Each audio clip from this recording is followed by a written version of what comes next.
Welcome to our three-part video mini-series on navigating the job search as a parent or future parent. I'm Dr. Joseph Barber, a Senior Associate Director at Penn's Careers Services, where I lead the team that serves graduate students and postdocs across 6 of Penn's schools. Since my team and I regularly meet with students and postdocs who have questions about entering the workforce as a parent, this video mini-series provides some quick answers to common questions that we get. We'll focus on a different topic in each video, providing advice, relevant resources, and encouragement to come and set up an appointment with us at Career Services.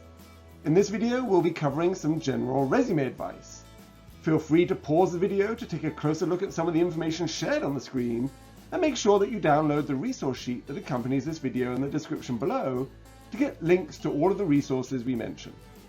Here's a good question to get us started. If you choose to spend time away from your research or work to care for your children, will future employers see you as a less qualified candidate because you have gaps in your resume? Should you draw attention to these gaps so that you can explain what you were doing? In most cases, this is not something you need to draw attention to because it shouldn't affect the qualities you bring to a job as a candidate. And it is actually quite hard to see gaps when looking at a resume, especially if you design your resume to highlight your relevant experience for each position rather than just listing everything that you've done. Take a look at this resume and see if you can see any gaps in the timeline. It would take you a while to figure out if there are any, and few recruiters or hiring managers have that much time to spend on each application that they review. Even applicant tracking software isn't going to be that good at knitting together these different experience sections to determine if there are gaps. But it doesn't really matter if there are gaps, because by creating a resume that draws attention to experiences that you have that are relevant to the job that you're applying to, you are not trying to hide any time away from school or work. You are merely focusing on what is most important to the reader, the skills, experiences, and knowledge that they're seeking. You can certainly use some formatting approaches to keep the reader focused on what you have done, rather than when you have done it. For example, for your education section, don't list the dates first. This makes the when you did your degree more important than the degree itself. Instead, move them to the right side of the resume and unbold them. You can go one step further and just list your graduation year, and eliminate the starting year altogether. This is still accurate, but cuts out any unnecessary information.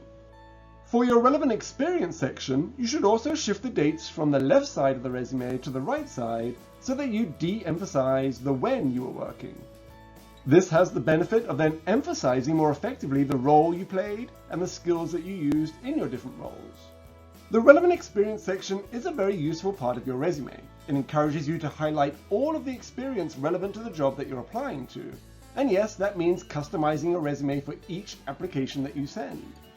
Within the relevant experience section, you can include experiences from your jobs, your research, student groups and clubs you're part of, internships you've had, and any student activities that you've been engaged in, so long as they are relevant to the job.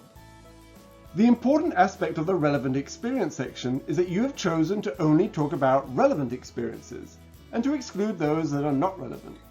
You may be a postdoc who is also a yoga teacher on the side, and be applying for a senior scientist position at a biotech firm, but your yoga experience isn't going to be relevant. It doesn't need to be included in this section.